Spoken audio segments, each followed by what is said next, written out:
Être maman, c'est magique et aussi un vrai challenge. On en parle souvent comme le plus beau rôle de sa vie. Et c'est vrai, mais soyons honnêtes, il y a aussi les doutes, la fatigue, le stress. Et surtout une bonne tonne de questions qu'on ne s'était jamais posées avant. Tu pensais que tout allait rouler sur des roulettes, que l'amour maternel allait suffire à tout gérer et que tu allais t'épanouir instantanément. Et puis, bam! En réalité, manque de sommeil, charge mentale explosive, conseils contradictoires de tout le monde, et puis surtout, cette impression que tu es peut-être en train de tout rater, de passer à côté. La bonne nouvelle, c'est que presque toutes les mamans passent par là. Dans cette vidéo, on va voir ensemble les 10 erreurs les plus courantes que font presque toutes les mamans, et surtout comment les éviter pour vivre un postpartum serein, épanoui et confiant. Et l'objectif, c'est surtout de te déculpabiliser un max. Alors, installe-toi confortablement avec ton thé ou ton café, et c'est parti. Salut, c'est Sabine et bienvenue sur la chaîne Maman va bien. Sur cette chaîne, on parle de maternité, de parentalité, sans tabou et avec bienveillance. L'idée, c'est de partager des astuces, des partages d'expériences, des conseils. Tout ce qu'il vous faut pour vivre une maternité plus épanouie et plus sereine, tout simplement. Si c'est ta première fois ici, n'hésite pas à t'abonner. Et je te promets que sur cette chaîne, on va vraiment parler de tout ce qui te concerne, de tout ce qui va t'aider, sans culpabilité, sans injonction surtout, avec bienveillance. Parce que l'essentiel, c'est toi. Et que tu vives une maternité qui te plaise. Alors c'est parti. Première erreur, vouloir tout gérer toute seule. Tu as toujours réussi à tout maîtriser dans ta vie. Ta carrière, ton organisation, ton couple, tes loisirs. Et là, tu te dis, je vais faire pareil, je vais contrôler le projet. Spoiler, ça ne fonctionne pas du tout comme ça. Laisse-moi te dire un truc essentiel. Tu n'es pas censé gérer tout ça toute seule, pas du tout. C'est pourquoi la solution principale face à ce problème, c'est d'apprendre à chercher de l'aide, à demander de l'aide et à l'accepter. Pour ça, je t'invite à faire une liste dès que tu le peux, ça peut être même avant l'accouchement, de toutes les personnes dans ton entourage, proches ou moins proches, auxquelles tu peux faire appel. Ça peut être la famille, les amis, les associations, les professionnels de santé, toutes les personnes autour de toi qui vont vraiment pouvoir faire office de relais et en qui tu sais que tu peux faire confiance. Ces personnes-là, elles pourront t'aider soit concrètement dans ta logistique, dans ton organisation, soit en t'apportant du soutien, de l'écoute et des conseils pertinents. N'oublie pas évidemment ta doula. On est là pour ça. Accepte que les choses vont pas être exactement comme tu souhaiterais et c'est pas grave. Quand tu vas déléguer, les personnes vont faire de leur mieux pour t'aider. L'essentiel, c'est que ce soit fait. L'essentiel, c'est que tu puisses avoir ce dont tu as besoin et que tu puisses prendre soin de toi et de ton enfant. La priorité, c'est ça, pour l'instant. Déléguer, ça va t'aider à gagner en énergie et en sérénité et c'est vraiment ça le plus important. N'oublie pas de te réserver des moments à toi pour souffler, pour respirer, pour te retrouver. C'est extrêmement important, tant pour ta santé physique que pour ta santé mentale. Vraiment, je ne peux pas le souligner assez. C'est hyper important. Deuxième erreur, négliger son bien-être. Parce qu'on parle facilement de prendre soin du bébé, de tout ce qu'il faut faire autour de l'enfant, mais quand est-ce qu'on s'occupe de la maman?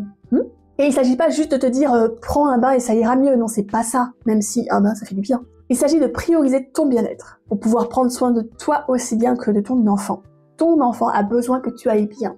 Et pour ça, je te rappelle la métaphore de l'avion dans laquelle on t'explique que, en cas de turbulence, en cas de problème, il faut d'abord mettre le masque sur soi-même avant de pouvoir aider quelqu'un d'autre. Parce que si toi, tu vas pas bien, comment tu vas pouvoir prendre soin de quelqu'un d'autre, en l'occurrence de ton enfant? Donc c'est vraiment ultra important. Ta santé, mentale et physique, est une des clés majeures du bien-être de ton enfant. Pour ça, concrètement, comment tu fais? Tu peux te planifier 10 minutes par jour pour marcher un peu, écouter un podcast, lire si tu y arrives. Moi, honnêtement, j'ai pas réussi pendant plusieurs mois, mais les audiobooks, c'est génial pour ça. Les vidéos en mode podcast dans les oreilles, c'est génial. Profite autant que tu peux pour juste prendre 10 minutes pendant lesquelles tu te fais plaisir à toi et où tu t'évades un petit peu de ces moments de maternité intense. Tu en as besoin. J'en parle souvent dans mes vidéos et je le répète, l'alimentation, c'est hyper important. Manger sain, ça aide ton corps à prendre soin de toi. Ça aide ton corps à recharger les batteries, ça facilite la digestion, ça évite que tu dépenses de l'énergie que tu as pas et que tu as besoin pour autre chose. Donc vraiment, facilite-toi les choses en mangeant de façon équilibrée et le plus sain possible. C'est une des meilleures clés pour économiser de l'énergie. Et évidemment, on en a parlé la semaine dernière, mais le sommeil, c'est une clé vitale. Tu as besoin de te reposer par tous les moyens possibles et imaginables, et ça va être ta priorité. Ta priorité, c'est de prendre soin de toi, de te reposer, de recharger tes batteries pour que tu puisses être présente et t'occuper de ton enfant quand il a besoin de toi. Donc encore une fois, peut-être que le ménage va pas être parfait, peut-être que ta maison va pas être nickel chrome comme c'était avant, et honnêtement, c'est pas grave, il va falloir lâcher un petit peu de lest là-dessus parce que le plus important c'est que toi tu survives en fait. C'est vraiment plus important que toi tu sois reposé, que tu sois en bonne santé, que tu sois pas en train de péter un plomb et que tu puisses t'occuper de ton enfant et de toi-même. Priorité absolue, non négociable. La troisième erreur, c'est de se surcharger d'informations et de sources et de conseils contradictoires un peu divers et variés. Avant même l'arrivée de bébé, tu as peut-être consulté comme moi plein de livres, plein de podcasts, plein d'études scientifiques, plein de recherches que tu as faites autour de ton enfant, autour de ta maternité, autour du postpartum peut-être, autour de l'accouchement, de la grossesse, etc. Bref, t'en as plein la tête. Si on ajoute à ça tout ce que tu peux consulter sur les réseaux sociaux, ça part partout. Et quand bébé arrive, c'est encore pire. Tu cherches la réponse à absolument tout, partout, sur les réseaux, sur les forums, n'importe comment. En quoi c'est une erreur? Déjà, chaque bébé est un être humain unique. Il va y avoir des choses qui n'appartiennent qu'à ton enfant et à toi. Des choses qui sont propres à votre environnement, à votre façon de fonctionner. Il n'y a pas un modèle de bébé duplicable sur deux. Pas possible. Même dans une même famille, avec 2, 3 enfants différents, ce sera une autre histoire à chaque fois. Chaque enfant est unique et c'est important de prendre le temps de l'écouter, d'apprendre à le connaître, de respecter cet être humain pour ce qu'il est lui et pas pour ce qu'on voudrait qu'il soit dans le modèle universel du bébé magique. Ça marche pas. Trop d'avis contradictoires mélangés dans ta tête, ça peut générer une grosse confusion, beaucoup de doutes, beaucoup d'indécision et ça peut créer plus de problèmes pour toi que de véritables solutions. Ça peut également augmenter ton stress et te donner l'impression que tu n'es pas compétente, alors que c'est pas du tout le cas.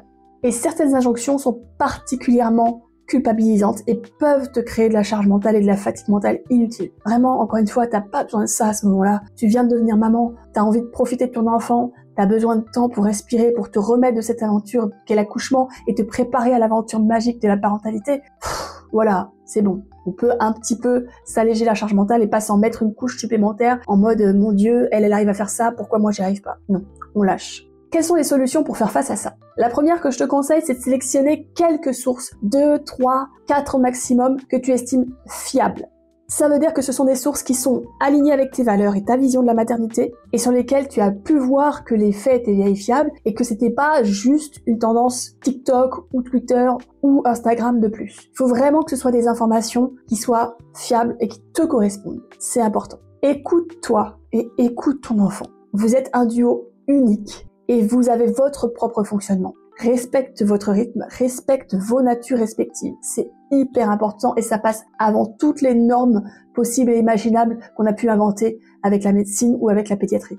Petit astérix, la pédiatrie, c'est une superbe discipline qui permet de connaître beaucoup de choses sur l'enfant, mais c'est aussi une discipline qui est née au moment où il y avait énormément d'orphelinats pour aider les orphelinats à prendre soin des enfants. Donc c'est littéralement une discipline qui est née pour faire survivre les enfants sans leur mère. Et c'est là que cette discipline-là, qui nous apporte quand même de bons fondements, trouve ses limites. Donc il faut pas oublier aussi de remettre les choses dans leur contexte. Et c'est pour ça que je dis que c'est tellement important de t'écouter toi et d'observer la relation que tu as avec ton enfant, d'observer ton enfant pour ce qu'il est et pas uniquement selon les critères pédiatriques et médicaux aujourd'hui. Évidemment, lorsqu'il y a un signe de détresse médicale ou de risque médical, on va voir un professionnel, c'est une évidence. Y a pas de... Fais le tri dans les forums et les réseaux sociaux que tu fréquentes. Évite les forums et les réseaux sociaux qui sont toxiques. Comment on sait que c'est toxique? C'est très très simple. Comment tu te sens quand tu regardes le contenu de ces réseaux? Est-ce que tu te sens bien? Est-ce que tu te sens rassurée? Ou est-ce que tu te sens coupable? Est-ce que tu te sens diminuée, moins compétente, moins bien? Tu feras tout de suite le tri entre ce qui te fait quelque chose, ce qui t'apporte du bien, ce qui t'apporte une solution, et ce qui te fait sentir moins bien, moins compétente, moins bonne mère, moins belle, moins ceci, moins cela. Cela, on est d'accord, on n'en a pas besoin. Et enfin, accepte qu'il n'existe pas une seule façon d'être une bonne maman. Tu es la maman de ton enfant, la seule maman de ton enfant. C'est un nouvel être humain avec lequel tu vas faire connaissance. Et je t'invite à accepter que ce sera pas forcément comme dans les bouquins ou comme dans les histoires parfaites que tu as pu lire avant. Et c'est ok, c'est votre histoire. Quatrième erreur, qui fait un peu le lien avec ce qu'on vient de se dire, c'est d'avoir des attentes irréalistes vis-à-vis de son bébé. On est tous passés par là. Avant l'accouchement, on imagine notre bébé, comment ce sera, le lien qu'on aura, les beaux moments de complicité qu'on va construire, etc. On fantasme les nuits complètes, le quotidien qui se déroule de façon fluide et agréable. La réalité, c'est que bébé dort en fractionné, surtout au début, qu'il a ses propres besoins et que son rythme à lui, c'est pas ton rythme à toi. Et toi, tu te demandes au début, qu'est-ce qui va pas? Pourquoi ça bug et pourquoi c'est pas comme on m'avait dit? Pourquoi est-ce que mon bébé fait pas ses nuits immédiatement? Est-ce que c'est moi? Est-ce qu'il y a un truc qui va pas chez mon enfant? Et cette vision-là, c'est une erreur. Tout d'abord, parce que chaque bébé est unique et il ne suit aucun manuel d'instruction. Ensuite, parce que c'est un être humain, et toi aussi. S'attendre à une perfection qu'on n'atteindra jamais, et c'est se créer un chemin de culpabilité et de stress permanent, c'est intense et c'est lourd comme attente. Tant pour ton bébé que pour toi-même d'ailleurs. Et parce que toi aussi tu es en apprentissage. Toi aussi tu apprends à devenir la maman de cet enfant-là. Même si tu as déjà été maman avant, c'est pas le même enfant, c'est pas la même histoire. Et tu découvriras les choses en même temps que lui, au fur et à mesure. Ça prend du temps. Comment on évite ce piège? Tout simplement en acceptant que c'est un bébé unique, que c'est notre bébé. Ce bébé-là, celui qui est réel, pas celui qu'on avait imaginé, et qu'on va apprendre à le découvrir avec le temps, en l'observant et en l'acceptant pour ce qu'il est. Accepte au début de t'adapter à son rythme, pour apprendre comment il fonctionne, pour répondre à ses besoins. Et petit à petit, en vivant avec toi, il apprendra tes codes. Il apprendra le fonctionnement de votre famille, il apprendra vos règles, vos traditions, votre fonctionnement. Ça prendra un petit peu de temps. Ne te compare surtout pas aux autres mamans. Chaque parcours est différent. Et surtout, ne te compare pas à toi-même si tu as déjà eu un enfant. Chaque naissance est différente, chaque histoire est unique. Et c'est à toi de la tisser au fur et à mesure avec ton enfant. Sois indulgente envers toi-même. Tu es en train d'apprendre. Apprendre à être maman, apprendre à être la maman de cet enfant, apprendre comment lui fonctionne, apprendre comment toi tu fonctionnes dans ce nouvel environnement, avec ces nouvelles contraintes, avec ces nouvelles choses qui arrivent dans ta vie. Sois indulgente avec toi-même, ça va prendre un petit peu de temps et c'est normal. 5e erreur, oublier de prendre soin de son couple. Depuis l'arrivée de bébé, ton temps est rythmé par les pleurs, les couches, les biberons, le sommeil plus ou moins réglé, la logistique familiale. Et le couple dans tout ça? Il est normal que dans les premières semaines, le couple passe un petit peu au second plan. Mais il ne faut pas que ça dure, parce que ça peut créer des tensions et de la distance émotionnelle entre vous. Et quand je parle de couple, je parle pas uniquement de la relation intime. Il y a toute une gamme d'interactions dans un couple, et c'est important de nourrir tous ces aspects-là. Pourquoi c'est une erreur de le négliger trop longtemps? Quand bébé arrive, il bouleverse toute la dynamique du couple. Vous avez moins de temps ensemble, vous êtes tous plongés dans une actualité, il y en a un des deux qui va retourner au travail, bref, vous allez vraiment avoir des rythmes complètement déconnectés et la logique que vous aviez avant, elle a un peu explosé en vol. Et si vous prenez pas le temps de vous poser autour de ça, vous n'allez pas réussir à reconstruire quelque chose avec ces nouvelles contraintes, avec cette nouvelle organisation familiale. Si la charge mentale repose trop sur l'un des deux, indépendamment duquel, ça va créer un déséquilibre qui peut créer des frustrations et des tensions à long terme. Ça peut même vous mener jusqu'au baby clash, voire à la séparation, au divorce, etc. Et on ne veut pas ça. Il faut pas oublier que le socle de la famille, c'est le couple. C'est parce que vous êtes ensemble que vous avez eu cet enfant. Donc prendre soin du couple, c'est aussi prendre soin de votre famille et c'est offrir un cadre de développement et d'épanouissement idéal pour votre enfant. C'est primordial. C'est important pour le développement de votre enfant, mais aussi pour vous-même. Parce que vous êtes d'abord une femme, une compagne, avant d'être une maman. Il ne faut pas oublier toutes ces facettes de vous-même qui vous ont construite et qui font partie de vous. Alors comment on fait? Quelles sont les solutions face à ce problème? D'abord on communique, on parle, on apprend à parler avec l'autre, à poser du temps pour communiquer ensemble. Prendre du temps ensemble, ça peut être juste 10 minutes par jour, ça peut être 1 heure par semaine, ça peut être un restaurant hebdomadaire, ça peut être un moment comme vous le souhaitez. Alors les restaurants au début c'est un peu compliqué, mais trouver du temps ensemble, ça n'a pas besoin d'être long. Il faut juste que vous ayez cette possibilité de reconnecter de façon qualitative tous les deux.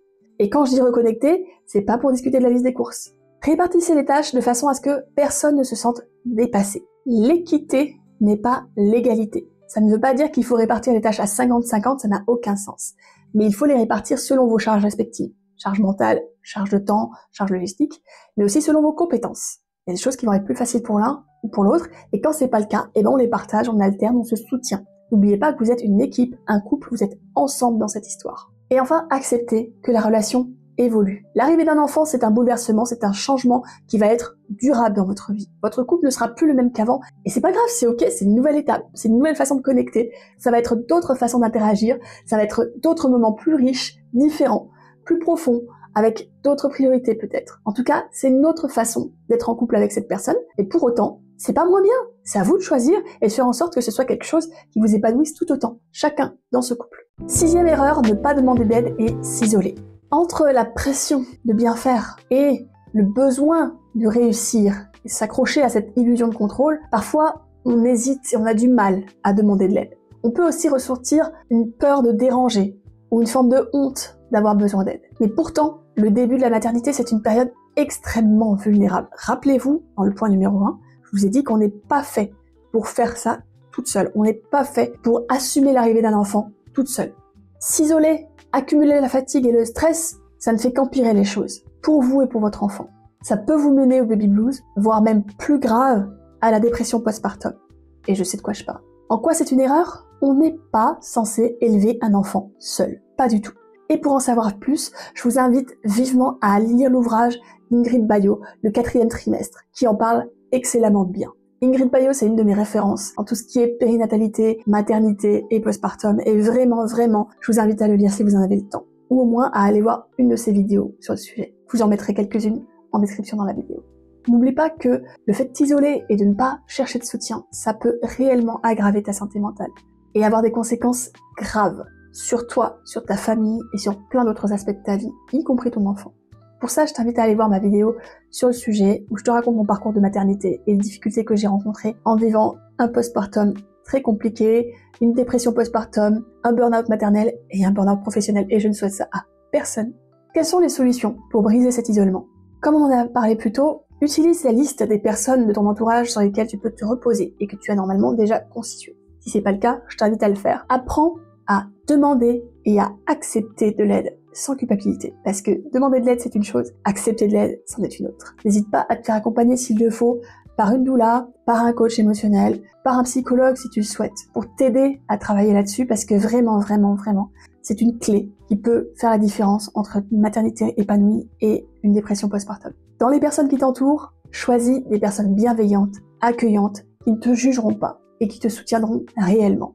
Fais le tri s'il le faut, pour un temps. Je te parle pas de couper les relations définitivement, mais au début de ta maternité, tu as vraiment besoin d'une bulle dans laquelle tu te sens à l'abri, dans laquelle tu te sens comprise, soutenue, aimée. Soutiens cette bulle, nourris cette bulle, ménage cette bulle et choisis avec soin les personnes qui t'entourent.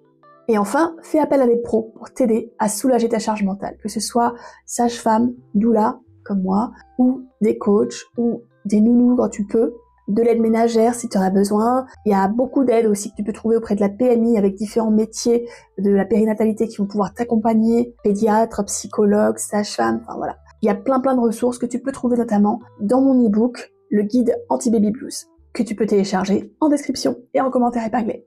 7e erreur, ignorer les signes de fatigue et d'épuisement. Si t'es comme moi une personne qui a été très investie dans sa vie professionnelle, personnelle, t'es quelqu'un qui aime aller à fond. Et ce genre de personne fait parfois pas attention aux signes d'épuisement, au risque d'aller trop loin. La maternité, ça fatigue réellement. Physiquement, évidemment, mais mentalement aussi. Mais il y a une différence profonde entre être fatigué et être épuisé, à bout de force. Pourquoi c'est une erreur? La fatigue cumulée peut réellement, durablement impacter ton corps et ton mental. Ignorer l'épuisement, ça peut mener à des situations aussi graves que le burn-out maternel ou la dépression périnatale. Quelles sont les solutions? Tout d'abord, il faut reconnaître les signes. Si tu te sens très fatigué, irritable, instable au niveau de l'humeur, si la vie au quotidien t'apporte peu ou pas de plaisir, si tu as des crises de larmes que tu n'arrives pas à t'expliquer, tout ça, ce sont des signes qui peuvent t'indiquer que tu arrives à un certain niveau d'épuisement mental et physique. Attention, ne culpabilise pas de prendre du repos, avec ou sans bébé. Encore une fois, ta santé mentale et physique est primordiale pour toi et pour ton enfant. C'est vraiment le cœur de ta maternité. Si tu vas pas bien, tu peux pas prendre soin de ton enfant et de ta relation avec lui, c'est vital. Délègue un max et allège ta charge mentale. Pour t'aider, mets en place des routines qui t'aident à la récupération. Sieste, méditation, temps pour toi, pause, rituel. Profite du rythme de bébé qui certes est très court mais est très ritualisé pour installer tes propres routines de récupération. Et comme je l'ai dit dans mes précédentes vidéos, le moindre petit moment de repos, c'est déjà ça de prix, c'est très précieux. Et surtout si les signes de fatigue et si la sensation de fatigue persiste, consulte un professionnel, ne reste pas seul avec ce problème. Ça peut vraiment avoir des répercussions très graves sur ta santé, sur tes relations familiales, sur ta relation de couple et surtout sur ton enfant. 8e erreur, croire que l'instinct maternel suffira. On entend souvent parler de cet instinct maternel. Fais confiance à ton instinct maternel et tu sauras. Moi, j'aimerais bien aussi qu'il y ait un manuel automatique de la maman parfaite qui se télécharge lorsqu'on accouche, mais c'est pas le cas. L'instinct maternel, ça n'existe pas en tant que tel. On a des réflexes biologiques, évidemment, mais l'instinct maternel tel qu'on le dit, avec ce manuel de la maternité parfaite et de la maman parfaite, il n'existe pas. Ça n'est pas vrai. Pourquoi c'est une erreur? Parce que la maternité, ça s'apprend. Ce n'est pas inné. Et parce que ce concept de maternité et d'instinct maternel est extrêmement culpabilisant, parce que qu'est-ce qu'on est comme mère si on n'a pas cet instinct maternel? Quel genre de mère on est si on n'aime pas son enfant instantanément, si on ne sait pas automatiquement en prendre soin? Eh ben, on est une mère normale. Parce que l'instinct maternel, ça n'existe pas. Alors je vais nuancer mon propos. Évidemment, on va avoir des réflexes, on va avoir envie de tenir son enfant, on va avoir des gestes qui vont être spontanément bénéfiques pour l'enfant et pour la relation avec l'enfant. Oui, l'amour et l'élan qu'on ressent envers son enfant et les gestes qu'on a envers lui sont effectivement des vraies aides pour la maternité. Mais pour autant, beaucoup de ces choses qu'on croit être de l'instinct maternel sont des choses qu'on a intégrées au fur et à mesure de notre propre histoire. Notre histoire en tant qu'enfant, les parents qu'on a observés autour de nous, ce qu'on nous dit de ce que doit être une mère. Une grosse partie de ce qu'on pense être l'instinct maternel aujourd'hui, c'est surtout des choses qui sont construites par l'éducation et par l'environnement social. Et c'est normal, parce que l'être humain est un animal social. Notre cerveau nous permet d'absorber énormément de choses parce que nous sommes faits pour être construits par et avec la communauté. Encore une fois, le mythe de l'instinct maternel voudrait nous faire croire que tous les enfants et toutes les mamans fonctionnent pareil. C'est pas vrai. Il n'y a pas de recette magique. Et se fier uniquement à l'instinct, quand on est quelqu'un comme moi qui aime bien les choses carrées, planifiées, organisées, ça peut être extrêmement stressant quand la seule réponse qu'on nous apporte c'est « Oh, fie-toi à ton instinct, ça va bien se passer », mais c'est hyper angoissant parce que qu'est-ce qu'on fait quand on sait pas? Je trouve que c'est une notion qui, en soi, à cause de ça, peut être extrêmement anxiogène. Alors, quelles sont les solutions? Comment on fait face à ce problème-là? D'abord, on ne culpabilise pas de ne pas tout savoir. Vous savez pas tout, c'est normal, vous allez apprendre. Et je suis notamment là pour ça. Faites confiance à des sources fiables, des personnes dont vous savez qu'elles sont compétentes. Elles sont en phase avec vos valeurs. Elles vont vous apporter les réponses dont vous avez besoin concrètement. Notamment, par exemple, Anna Roy, que j'adore, l'émission des maternelles, évidemment. Ce genre de sources-là, qui sont réellement compétentes, qui sont appuyées par des experts et qui peuvent t'apporter des réponses adaptées. Adapte-toi à ton enfant. Ne sois pas trop rigide. Autorisez-vous à apprendre à vous connaître. Prenez le temps de créer une relation qui va devenir de plus en plus belle, de plus en plus sincère et authentique avec le temps. Une relation avec un bébé, pour moi, c'est un peu comme une relation amoureuse. C'est quelque chose que tu fais grandir et que tu fais approfondir dans le temps. Au début, tu as ce coup de foudre, ou pas. Et puis, tu apprends à découvrir la personne. Tu apprends à voir la réalité de cette personne. Et tu choisis de nourrir une relation qui, avec le temps, devient de plus en plus belle et de plus en plus profonde. La maternité, en bien des aspects, c'est pareil. Erreur numéro 9, se comparer aux autres mamans ou aux images idéalisées sur les réseaux sociaux. Tu vois ces mamans parfaites sur Instagram? Elles sont bien habillées, le bébé est parfait, elles sont bien reposées, elles sont fraîches. Ouais, pas moi quoi, pas toi non plus je pense. Toi t'es là en pyjama depuis 2 jours et t'essaies de survivre. T'as une pile de linge qui s'accumule, ton bébé qui pleure de l'autre côté et tu sais pas ce que tu vas manger dans les prochaines 24 heures. En quoi c'est une erreur de se comparer? Déjà parce que les réseaux sociaux sont une version filtrée, choisie et embellie de la réalité. C'est vraiment uniquement des tout petits moments dans une réalité qui est tellement plus vaste et variée. Encore une fois, chaque bébé et chaque famille est unique. Tu ne peux pas te comparer à la situation des autres. Et surtout, tu ne peux pas comparer ta réalité que tu vis 24h/24 avec 2 minutes de la vie d'une personne. C'est impossible. Et ce temps que tu passes à te comparer, ça te vole une énergie dont tu as besoin pour t'occuper de toi et de ton enfant. Et ça sabote la confiance en toi dont tu as besoin pour toi et ton enfant. Bref, ça sert à rien du tout. Ça ne t'apporte rien. Alors, qu'est-ce qu'on fait face à ça? La première chose à faire, c'est de faire un tri dans tes abonnements. Enlève tout ce qui te fait sentir un peu moins bien, culpabilisant, un peu moins doué, moins compétente, moins ceci, moins cela, et tu gardes que les choses qui te font du bien ou qui t'apportent des vraies réponses.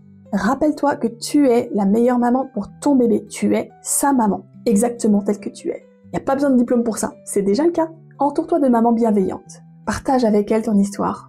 La sororité entre mères, c'est quelque chose d'extrêmement soutenant, d'extrêmement bienveillant et d'extrêmement bienfaisant. Encore une fois, attention aux environnements toxiques. Vraiment, choisis une communauté dans laquelle tu te sentiras bien entendu, écouté et soutenu. On évite vraiment les cercles ou les groupes où il y a une forme de compétition, où les conseils fusent un peu n'importe comment, sans encadrement. Essaye vraiment de rester dans des communautés vraiment cool, bienveillantes, où tu te sens bien.